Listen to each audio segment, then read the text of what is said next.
Fala pessoal, eu sou o Mati Miranda, esse daqui é o podcast Conectando e hoje eu estou iniciando esse projeto com o intuito de conectar muitas pessoas que têm diversas histórias que pode ajudar algumas pessoas a superar traumas, depressão, luto, diversas coisas. Então eu vou estar apresentando para vocês aqui hoje o meu primeiro podcast e a nossa convidada que eu tenho a honra de chamar é a autora do livro O Poder de Transformar a Morte em Vida, Bárbara Gonzalez. Oi, Mati, obrigada pela recepção, por tudo, por ter me convidado. Me sinto muito honrada de ser a primeira pessoa a estar aqui.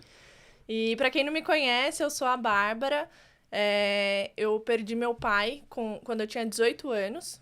Pouco tempo, um mês antes de eu completar 19 anos. Sim. E foi algo, assim, bem traumático, porque na época meu pai estava bem, né? Sim. Aparentemente, aí um final de semana ele faleceu. Sim. Inclusive, meus pêsames, né, sobre esse acontecimento. E, bom, a gente vai estar falando basicamente o podcast inteiro sobre ele, sobre o seu livro, né, que fala sobre isso. Inclusive, pessoal, esse é o livro da Bárbara. Poder de Transformar a Morte em Vida. Então, conta um pouquinho pra gente sobre o processo criativo desse livro, como começou, da onde veio a ideia de transformar esse sentimento em livro. Se quiser contar, então, pra gente. Sim, foi algo, assim, bem surreal, porque eu não imaginava escrever um livro, até que um dia minha mãe foi numa palestra da... Você conhece a Elisângela Freitas? Ela é parente do Nésio, trabalha lá com o Pablo Marçal. Sei. E aí eu fui numa palestra dela, despretensiosamente, sim, assim, só, não tinha nada pra fazer, eu vou. E aí lá ela fez uma mentalização que mexeu muito comigo. E durante a palestra começou a vir alguns insights de falar sobre a morte do meu pai, que foi algo traumático, mas que graças a Deus eu consegui superar de uma maneira bem bacana. E aí, ela fazendo a mentalização, começou a vir imagens na minha cabeça do livro, da borboleta, inclusive. Sim. E a borboleta representa a transformação. Sim. E foi tão forte que dali eu já saí, já comecei a escrever. E dentro de um mês, exatamente um mês, eu tava com ele pronto, a parte escrita, né, o grosso. E aí, foi bem quando a Elisângela também estava fazendo um projeto com o Pablo, sim, de lançar 300 livros em um dia. E aí eu falei, vou colocar o meu lá. E aí ela selecionou o meu para lançar. E aí foi super bacana também, foi um projeto incrível que ele fez lá no resort. Muito bacana. E da onde veio esse seu interesse, que eu tava dando uma lida aqui, que você largou sua faculdade de Direito para focar em seu desenvolvimento pessoal? Fala para mim um pouquinho sobre isso. Então, eu fiz 2 anos de Direito e era um desejo do meu pai, né? Nunca foi meu desejo fazer Direito, nem em alguma outra faculdade, eu tava super perdida. Mas era algo que ele gostava muito. E aí eu resolvi fazer. E quando deu 2 anos foi quando entrou a pandemia. Tinha mais ou menos, acho que uns 6 meses que ele tinha falecido. E aquilo já não tava me fazendo bem, não tava levando a sério também. Sim. E começou o online. Aí eu falei, putz, não vai dar. Aí não deu certo, né? Não vai dar. Já mudou totalmente o propósito, Exatamente. Né? Aí eu falei, vou trancar enquanto tá no online. E depois, quando voltar no presencial, eu volto pra faculdade. Só que poucos dias depois que eu tranquei, minha mãe conheceu o Pablo Marçal. E aí eu comecei a seguir, ver toda essa questão de desenvolvimento, sim, de bloqueio, de superar os traumas e medos. E aí que começou esse processo com o falecimento do meu pai, porque quando ele faleceu, uma semana depois eu comecei a trabalhar. Sim. E eu nunca tinha trabalhado na vida. Então eu fui assim, eu não quis viver o luto, né? Eu fui jogando pra debaixo do tapete, fui seguindo como se nada tivesse acontecido, tudo certo. E aconteceram coisas também no dia que ele faleceu que me ajudaram a superar. Que depois, mais pra frente, eu abordo esse assunto. E, enfim, aí eu comecei a buscar mais sobre autoconhecimento, sobre curar esses bloqueios e traumas que eu tinha. E me apaixonei por isso. Se apaixonar, que bacana. Eu me identifico bastante com a sua história, porque agora, recentemente, também na pandemia, no final de 2020, em dezembro, eu perdi minha melhor amiga num acidente de carro. E foi uma tragédia que passou em todos os jornais lá da nossa cidade, que eu sou de Curitiba, né? Pra quem não sabe, eu sou de Curitiba. E isso machucou muito, porque até os meus 22, 23 anos eu nunca tinha passado por um luto dessa forma. Minha bisavó morreu quando eu tinha uns 4 anos, 5 mais ou menos, não lembro perfeitamente. Mas eu não entendia, pra mim foi aquela história, a bisavó virou estrelinha no céu. Você vai no velório, vê ela e, tem outras crianças, então eu tava brincando, eu não tava dando aquele... Eu não tava entendendo o luto, assim, aquela dor de quem tava chorando. Eu realmente não entendi. Então, quando eu perdi essa melhor amiga, travou, assim. Por um momento, acabou. Acordei com a notícia que ela veio a falecer num acidente de carro. Não consegui acreditar. Entrei no Instagram, já tinha notícia de jornais passando. Porque o que aconteceu? Quando eu tive essa notícia, eu tinha acabado de chegar na fazenda de um amigo para minhas férias. E no primeiro dia que a gente chegou, a gente fez as tarefas de fazenda e tal, andou a cavalo e fechou o tempo. E eu comecei a sentir uma dor muito forte. Uma dor que eu tomei remédio, uma dor de cabeça e uma dor no coração muito forte. Caraca. E tomava remédio e não passava. Aí deu um vendaval, apagou toda, ficou sem luz na fazenda, sem internet, sem celular, sem TV, sem nada, só aquela velhinha acesa. Aí eram umas 8 horas da noite, mais ou menos, falei, cara, não tá passando essa dor de cabeça, eu vou dormir. Aí eu deitei na cama, fechei o olho e muita dor, muita dor, muita dor. Quando dá umas 7 da manhã, mais ou menos, eu acordo. E quando eu acordo, eu ainda tava com muita dor de cabeça, muita dor. E eu pego meu celular, já tinha voltado à luz, já tava um dia bem bonito. E quando eu olho no celular, tem uma mensagem falando, nossa, viu o que rolou com a Duda? Aí eu, não, o que rolou? Daí eu vi que tinha muitas mensagens de pessoas me mandando, porque ela era minha melhor amiga. Sim. E daí eu falei, não vi. Quando eu olho, acidente de carro e tal, envolvendo 7 jovens dentro de um carro, bateu e uma jovem veio a falecer, que foi ela. Foi a única pessoa que morreu no acidente. E daí, na hora, parou, né? Você fica, meu Deus, como assim? Não foi alguém que tava igual minha bisavó, que tinha feito 101 anos. Sim. Era, uma menina de 19 anos, com tudo pela frente, que era alguém que me dava suporte para muitas decisões minhas quando eu não sabia o que fazer. Então, parou o mundo, eu não sabia, só queria sofrer, assim, sabe? Sim. Não sabia como superar isso. Aí, pra ajudar, quando eu tava superando, assim, entendendo um pouco melhor sobre o luto, o meu avô veio a falecer em setembro. Nossa. E foi, eu morei a vida inteira com meu avô. Eu não tive pai e mãe dentro de casa. Então, eu morei com o meu avô a vida inteira. Ele foi meu reflexo de pai e mãe e me criou e fez tudo que eu sabia. Sim. Então, quando a gente teve a notícia na segunda-feira que ele estava com câncer, que foi quando ele começou a se sentir meio mal, aí na segunda ele foi pro hospital.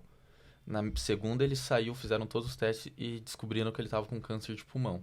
Nossa. Só que ele foi pro hospital mal, só que a gente ainda conversava normal.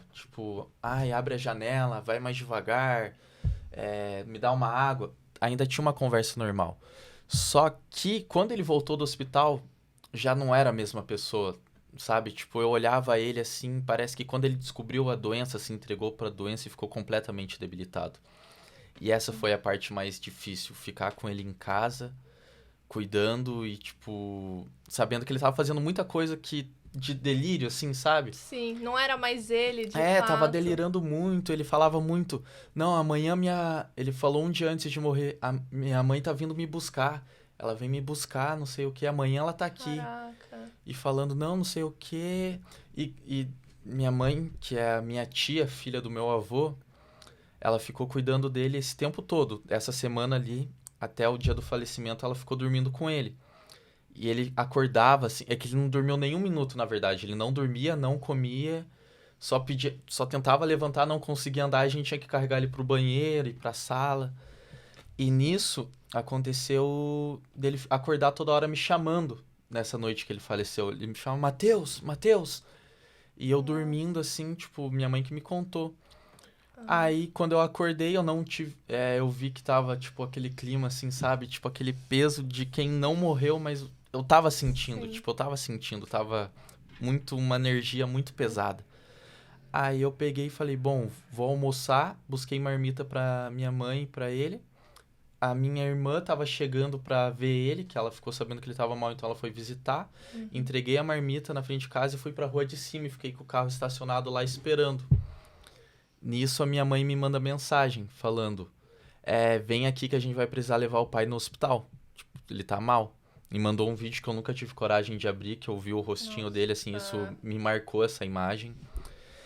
E quando eu chego no estacionamento, o meu tio desce e já faz sinal que, tipo, que ele é deficiente, então ele não fala. Ele fez sinal, tipo, faleceu. E nisso já deu um gelo, assim, no corpo inteiro. De tipo, nossa, e agora? Aí subi, daí vi toda aquela cena e foi quando eu decidi que, já que tava passando por aquilo, não podia ser da forma que aconteceu com a minha melhor amiga, que eu me entreguei pra dor. Porque foi uma tragédia e eu, tipo, não queria saber de me ajudar, de tentar encontrar um ponto positivo. Tipo, parece um pouco egoísta encontrar um ponto positivo na morte de alguém, mas, tipo, eu tentei encontrar porque eu realmente não via. E foi no velório que eu falei, cara, aqui eu vou chorar tudo que eu tenho pra chorar. Vou me esgotar de chorar aqui, de gritar, de dar, sabe? E é a melhor coisa, quando você põe pra fora. Sim. Porque aí a gente vai guardando. E quando vê, virou uma bola de neve, a gente não sabe por onde começar, não sabe o que fazer. E pra tudo existe um processo, inclusive no luto, é um processo. E o que você falou que, parece egoísmo tentar achar um ponto positivo, a gente tem que achar um ponto positivo. Porque se a gente for ficar só sofrendo, ficar naquela dor, a gente vai entrando num limbo que depois parece sem saída. Sim. E, tipo, o que complicou que nem no processo com a minha amiga, eu estava de férias na fazenda com a família do meu amigo. Então, eu não queria deixar aquela energia, sabe, de, vamos todo mundo voltar embora, ou, tipo, vamos levar o mate, ou vamos levar ele na rodoviária pra ele voltar. Eu só fiquei, tipo, com uma família onde eu tentava não mostrar que eu tava mal. Então, eu não chorei tudo que eu tinha pra chorar. Tipo, eles viram que eu tava mal, eu chorei em alguns momentos afastado, assim, deles. Mas não foi igual aquele momento, tipo, vendo o meu avô deitado, morto, que eu, tipo, meu Deus, isso realmente aconteceu e até me arrepia. Tipo, todo aquele nervosismo eu não me entreguei pra dor da forma que eu poderia ter me entregado na hora certa, entende? Então, tipo, foi no velório que eu falei, cara, é aqui que eu vou chorar tudo que eu tenho pra chorar. E acabou. Eu vou seguir. Eu sei que ele tava sofrendo agora. Ele está num lugar melhor. Eu sei que é uma nova vida para ele. É um novo ciclo que vai se iniciar. Ele nunca deixou faltar nada. Então, tipo, tenho muita gratidão por tudo que ele fez. Não tive a oportunidade de falar antes, mas eu sei que ele sabe. Então, tipo, foi isso. Eu dei um basta. E até hoje sinto aquela falta que não tem como não sentir, lembrar em alguns momentos na hora que você deita pra dormir. Ou quando você sonha, eu tenho sonhado muito, eu não sei se você tem sonhado. A minha mãe, que era filha real do meu avô, ela só sonhou uma vez. E eu, desde setembro, já sonhei, tipo, várias vezes. Eu sonho direto também. Tipo... E é sempre... Eu não sei como que é no seu sonho, mas no meu sonho é, tipo... Eu não consigo conversar com ele, mas ele tá ali. Ele tá vendo tudo a rotina do que tá acontecendo no meu sonho, mas a gente não conversa. A gente não... Sabe? Mas eu sei que ele tá ali. E esses dias, é até engraçado comentar que eu queimei o sofá lá de casa, sem querer, com aqueles isqueiros bem fajutos, sabe? Sei. Eu acendi e quando apaguei, soltei. E quando caiu no sofá, ele não apagou a chama e fez um buraco. E era o sofá do meu avô. E minha mãe disse que no sonho que ela teve comigo, que por curiosidade foi na mesma semana ou até no mesmo dia, era que o meu avô tava correndo atrás de mim muito bravo pra me bater. Porque eu tinha feito algum... Aí minha mãe ficou pensando, o que será que o Matheus fez que o vô tá correndo atrás dele? Bravo, pra bater nele e deixar de castigo. Ele aprontou alguma coisa, o que será que ele fez? Então, tipo... Tem sido assim, sabe? Se encontrando bastante em sonhos e tentando pensar dessa forma. Mas agora que já contei um pouquinho pra vocês, eu gostaria de saber de você, assim, tipo, como que foi desde o dia até conseguir chegar no ponto que, cara, preciso fazer diferente. Ou, tipo, não dá pra ficar se afundando, quero fazer isso virar inspiração pra outras pessoas. Sim. Então, a gente tava vivendo uma fase, eu com o meu pai, né? Muito bacana. Que meu pai sempre foi muito duro e tava naquela fase, né, de adolescente, tava começando a ficar adulta, e aí tem muitos conflitos, e aí eu me chateava e ficava, ai, por que você não deixa eu fazer tal coisa? Por que você não deixa eu ir em tal lugar? E tinha aquelas brigas, aqueles conflitos, e naquele mês foi quando eu comecei a conversar, de fato, e a realmente estabelecer uma amizade, e falar, olha, pai, eu quero fazer tal coisa por causa disso, disso, ter uma conversa, de fato, explicar pra ele o meu lado e tentar ouvir mais o lado dele também. Porque às vezes a gente, tipo, ai, não entende. Tem aquela música lá da Legião Urbana, né? Você diz que seus pais não te entendem, mas você não entende seus pais. Exatamente. A gente tem que buscar entender eles também. E isso vai fazer com que a gente abra espaço pra eles nos entenderem. E aí a gente tava começando esse relacionamento e tava super gostoso. E eu falei, ai, nossa, graças a Deus, agora a gente vai começar a ter uma amizade, enfim. E aí era uma fase que eu saía muito também, e ele reclamava de, ai, por que você não fica mais em casa, fica mais com a gente? Eu pensava, ai, depois, quando eu tiver mais velha, eu fico. Agora eu tô na minha hora de aproveitar. Aquela idade, né? Balada. Acabou de liberar eu poder entrar numa balada. Exatamente. Aí eu, tipo, vou ficar em casa. Não, né? E aí ele faleceu, aí acabou, assim, tipo, eu fiquei, caraca, como assim? Tipo, algo que eu jamais imaginava. E aquela dor, mas não querendo sentir a dor, porque também tinha minhas irmãs pequenas. Pra quem não sabe, eu tenho 2 irmãs gêmeas de 10 anos. Na época elas tinham 7 anos, 7, 8 anos. E minha mãe também, tipo, pra minha mãe ver a gente sofrendo, a gente mal, doía mais ainda nela. E a gente eu ficava meio, tipo... Sim, e isso dói bastante, porque às vezes você precisa da ajuda da sua mãe, só que ela precisa muito. Mais ainda! Sim, tipo, igual, a minha mãe, cara, o meu avô faleceu, tem um monte de burocracia que você precisa ir atrás, tipo, conta que tem que fechar, do próprio velório. Tipo, tem que ir atrás do atestado de óbito, porque ele morreu em casa, ele não morreu no hospital. Nossa. Então, tipo, o cara do SAMU que foi lá tentar reanimar o médico, ele te dá ali um atestado, só que você tem que ir até o hospital pegar uma declaração, ou vice-versa, alguma coisa assim. Sim. Então, tipo, pensa, você tá na dor, você acabou de ver e você tem que resolver um monte de coisa. E você só não quer fazer nada. E, tipo, tem os seus filhos, que no caso eu, que precisava também desse apoio. Então, tipo, fica meio perdido, assim, você não sabe por onde começar. E daí tem questão, tipo, de toda aquela questão jurídica sobre coisas que tem no nome do seu pai, imagina, ou, tipo...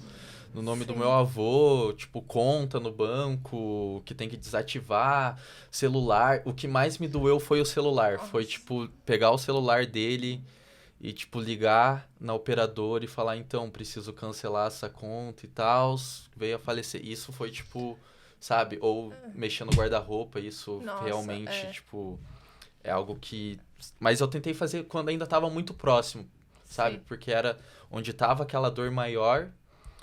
E, tipo, era a hora. Se ainda tinha que chorar muito, assim, tristeza, eu pensei, cara, é agora. Não vou esperar daqui 1 ano, pensar, eu vou deixar do jeito que ele deixou. Não, quero continuar, trazer a vida. Não quero que esse apartamento vire uma tristeza, que eu não queira mais ficar aqui. Não, era o que ele queria, era a casinha dele, então vou fazer isso continuar acontecendo.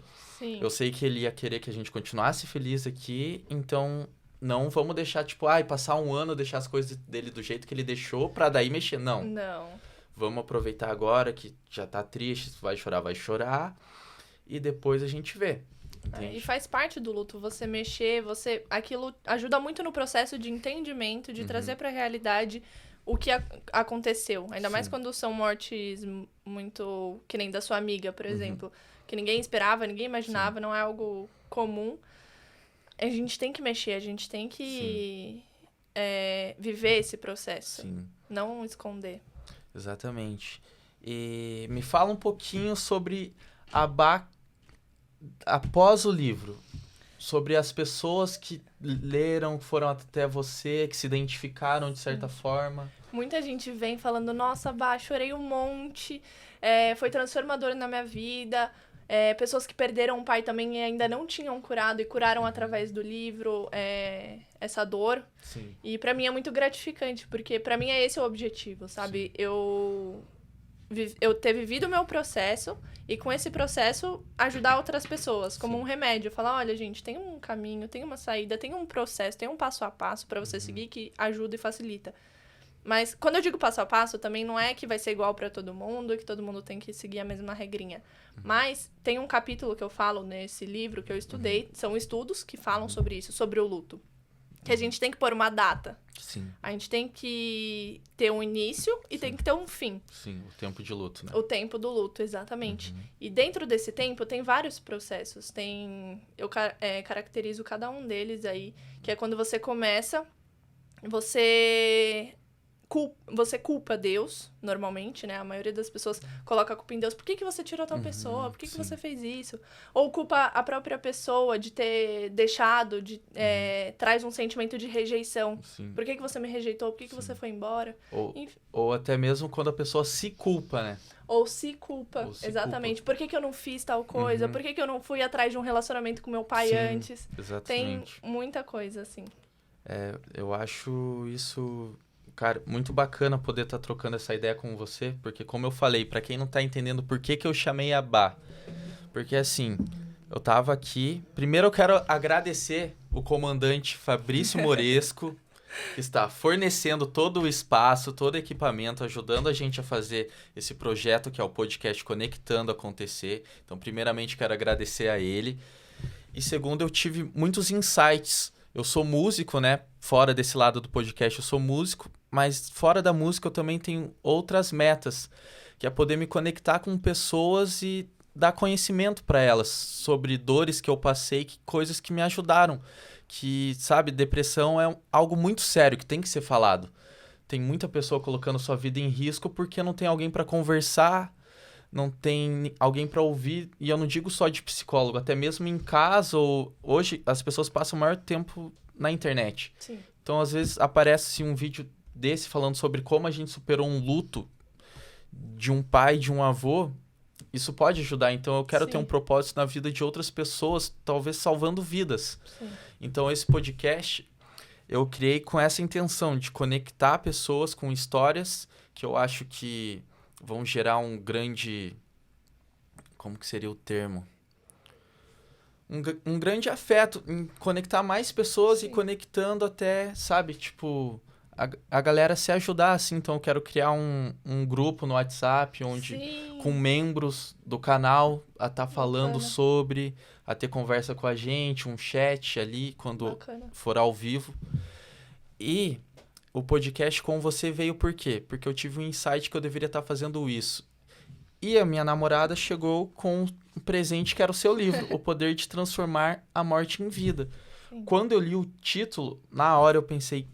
Me deu um negócio no coração. Eu falei, cara, preciso gravar algo com ela. Ela entende muito sobre algo que eu tô passando. Você, né, no caso. E eu acho que vai ser muito bacana iniciar com você, gravando com você, falando sobre isso, sobre o poder de transformar a morte em vida.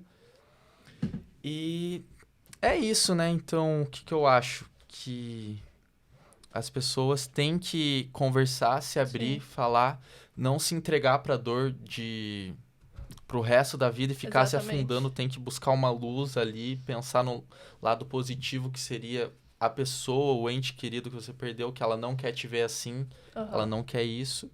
E é basicamente isso. Sim. E eu me coloco à disposição também. Quem quiser conversar, pode me chamar no direct. Eu falo abertamente sobre a morte do meu pai, sobre o meu processo mais a fundo, o que aconteceu nos detalhes também. Quem quiser o livro também pode me chamar lá, que a gente conversa, tá bom? Como é o seu Instagram? É @bagonzales1. A gente vai colocar aqui em algum canto da tela. Vai estar aqui, o editor vai colocar para vocês. Bom, vamos fazer as perguntinhas, então, que a galera te mandou? Tá. Uma pergunta que eu achei muito interessante foi da Gi Benetti. como lidar com o medo constante do fracasso e sentir sua vida completamente estagnada em tudo. Isso é muito forte, muito presente na vida das pessoas. E normalmente a gente acaba estagnando por causa do medo, né? E a gente tem o medo do fracasso, só que tem uma diferença entre o fracasso e o erro. O erro a gente deve errar, porque com o erro a gente aprende. Mas quando a gente fracassa, é quando a gente se depara, tá de frente para um desafio, a morte, por exemplo, a gente tá diante daquele desafio e a gente não quer enfrentar. Então a gente fracassa, a gente vai para trás e fala, não vou mexer com isso. E a gente tem que ir em frente, a gente tem que errar, a gente tem que passar por cima e pra justamente não estagnar. Erro, né? E aprender com o erro. Exatamente. Qual a próxima pergunta? Quando você começou o seu relacionamento com Deus, ainda se sentia perdida? Sim, eu me sentia bastante perdida, porque quando eu comecei esse relacionamento, eu comecei a ver algumas amizades que eu tinha que não faziam sentido, que viviam uma vida muito diferente da minha e da que eu queria viver, na verdade, né? O meu futuro não estava condizente com o futuro que aquelas pessoas iam acabar tendo, com as atitudes que nós, naquele grupo, estávamos tendo. Então, eu comecei a me afastar de muita gente, comecei a frequentar outros lugares, e aí eu ficava pensando, tipo, poxa, será que é isso mesmo que Deus tem pra mim? Será que são esses os lugares? Sim. A gente se pergunta muita coisa, né? A gente fica realmente muito perdido. E a solução pra mim disso foi realmente aprimorar cada vez mais o meu relacionamento com o Espírito Santo. Pra cada vez estar mais sensível à palavra dele, pra saber realmente se eu tô no caminho certo. Sim. Então, deixa eu pensar.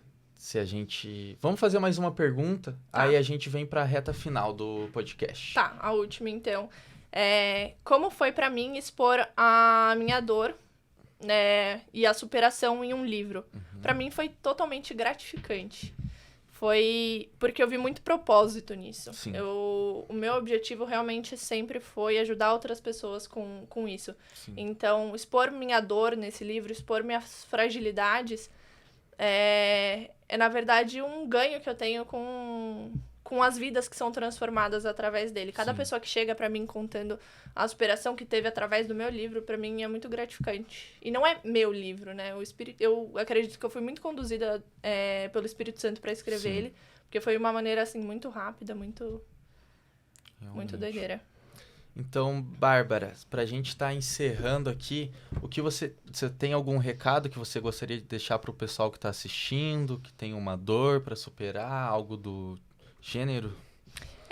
Eu gostaria de dizer que tudo passa. Foi uma frase, assim, que me ajudou muito. Tudo na vida passa. Tudo é apenas uma fase. E a gente tem que viver o hoje. Então, o que você pode fazer hoje pra amanhã você estar no lugar onde você quer chegar?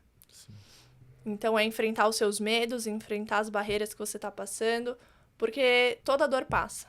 Então, é a gente realmente enfrentar. Bárbara, muito obrigado por ter vindo. É uma honra para mim estar recebendo você aqui no meu primeiro vídeo do meu podcast Conectando. Então, eu fico muito feliz com a sua presença. E, pessoal, para você que está assistindo, se inscreve no canal, deixa o seu like, ativa o sininho, que é muito importante para a gente ter vocês acompanhando. E bora pro próximo e muito obrigado. Eu sou o Mati Miranda e esse foi o podcast Conectando.